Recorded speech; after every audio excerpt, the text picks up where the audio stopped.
আমরা ভুল করে থাকলে আমরা শাস্তি পাবো, এবং আমি নিজেও চাই যে ভোটের অধিকার হোক। আমি এই আমার সরকারের বিরুদ্ধে কিছু অভিযোগ করতে চাই বিদেশির কাছে। এটা কেমন করে হয়? ভারতে পলাতক আছেন মাননীয় প্রধানমন্ত্রী শেখ হাসিনা, এবং আমি বিষয়টাকে আগের থেকে আজ করছিলাম যে এরকম কিছু একটা ঘটনা ঘটতে পারে। আমি এই কথাটি এটা প্রমাণ করতে চাই না যে ওনারা করেছেন দেখে আমাকে করতে হবে, এটা আমি বলতে চাই না। আমাকে দলের থেকে জানানো হয়, সরকার প্রধান থেকে প্রধানমন্ত্রী জানান যে আমার উপরে হামলা হবে।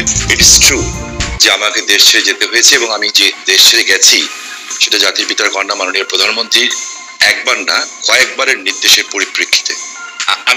আমি আমাদের সজীব ওদের জয় একটা ফেসবুকে, এই যে আমেরিকা গত 2 দিন আগে একটা স্ট্যাটাস দিয়েছেন, 3-4 দিন আগে, অধ্যাপক ইউনূস শান্তির জন্য নোবেল পুরস্কার দেওয়া হয়, যাদেরকে আমরা শ্রদ্ধা করি এবং সারা জীবন করবো।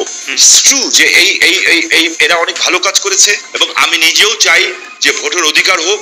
আমি কোনো ধরনের হত্যাকাণ্ডকে আমি সমর্থন করি না এবং করা উচিত, তাহলে আমি মানুষ হিসেবেই গণ্য হব না।